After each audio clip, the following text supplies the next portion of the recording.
Hi everyone, I'm Lorraine Driscoll, and this is another episode of Building Better Brains, where each week I talk about the root causes of why your child might be having a hard time learning, reading, and behaving, and what are some solutions that reach way beyond the limitations of medication, IEPs, and endless tutoring.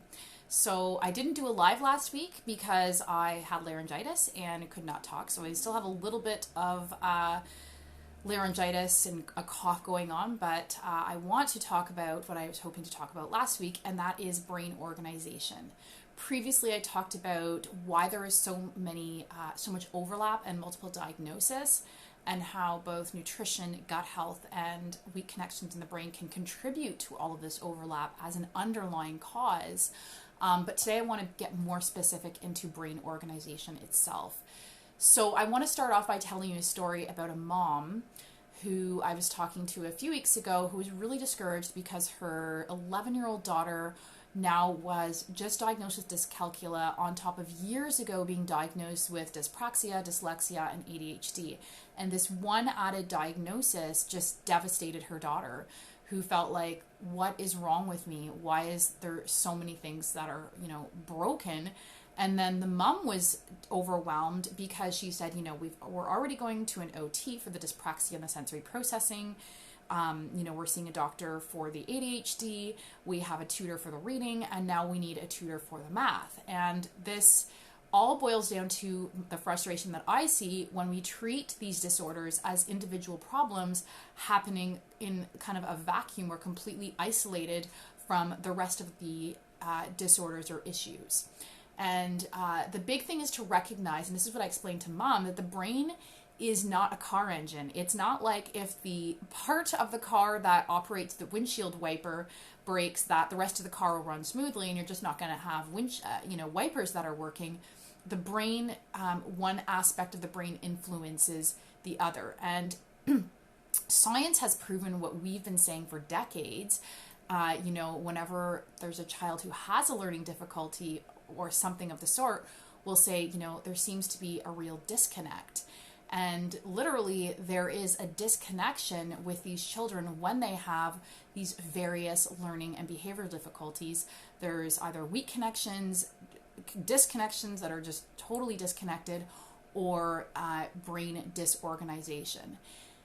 And the way to kind of get a clue that this is taking place is when a child is working too hard to learn, when they're working way too hard to read, when they are working way too hard to manage their emotions or their behavior, because, we're all aware or more aware of how hard these kids work when they have learning difficulties, but it becomes a whole other issue whenever we see that they're having, or whenever they are having behavioral issues. We tend to not realize how hard these kids are trying to not get themselves into trouble at home and at school.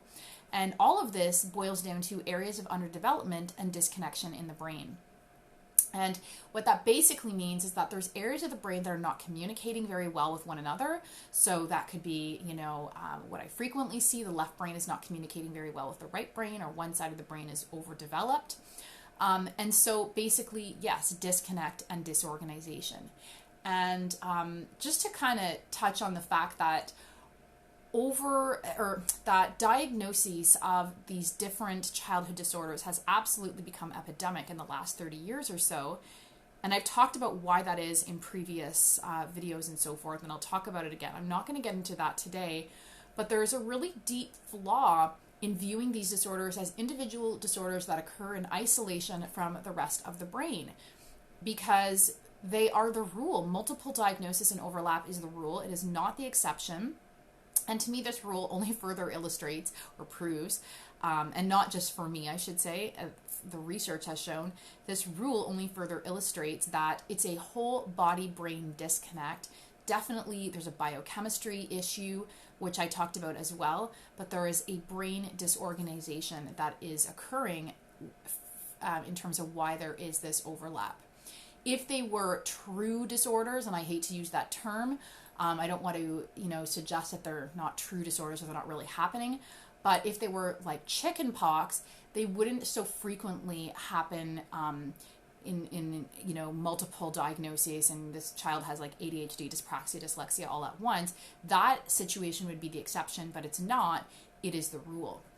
And these disorders, basically, it's interesting because the same area of impairment in the brain is due to the fact that it's the same areas that are underdeveloped. So, for example, with ADHD and dyslexia, often these kids both have processing issues with working memory, motor deficits, naming speed, auditory processing, and then, there's variations in how severe one thing will be versus the other. And obviously, like with dyslexia, it could be like poor phonemic awareness, poor visual processing, and then it becomes more dyslexia, or you have overlap. Or if you don't have so much the issues with visual processing and phonemic awareness, then it becomes ADHD.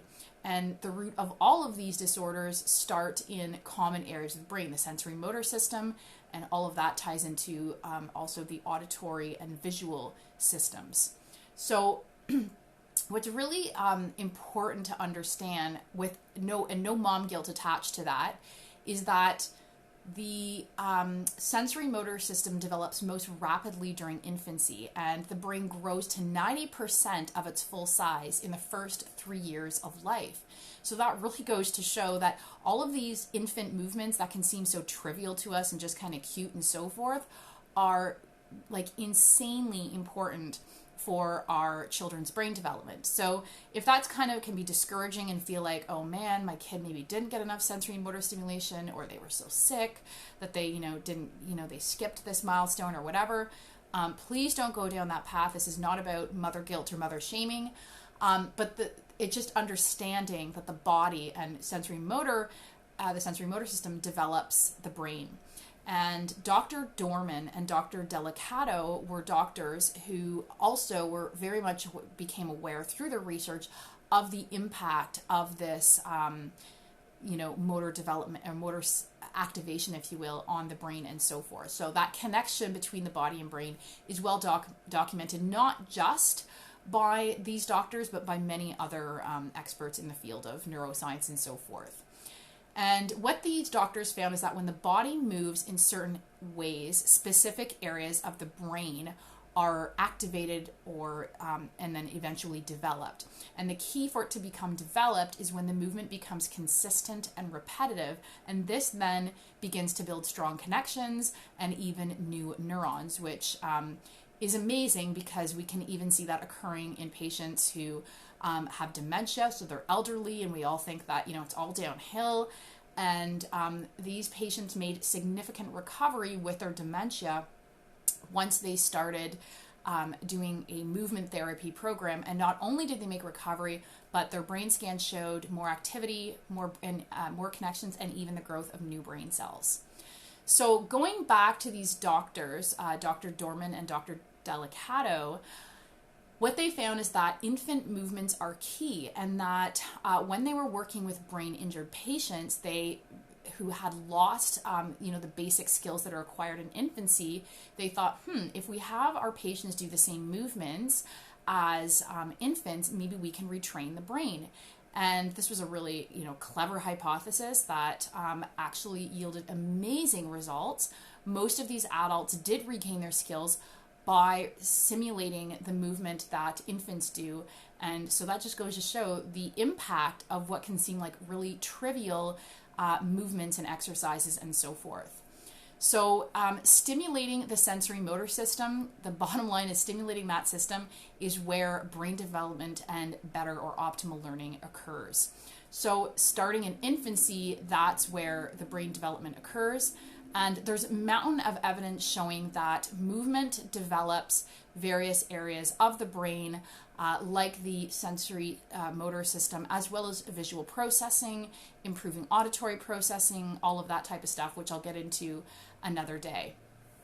And so if you look at the dysfunction from a whole body perspective, this really makes a lot of sense. If you think of the brain as just another organ in the body, which I think a lot of us are not accustomed to doing. Like whenever I talk about how nutrition or gut health or nutrients or toxicity can impact the brain, we know it can impact the lungs. We know if we smoke, we really increase our risk of lung cancer.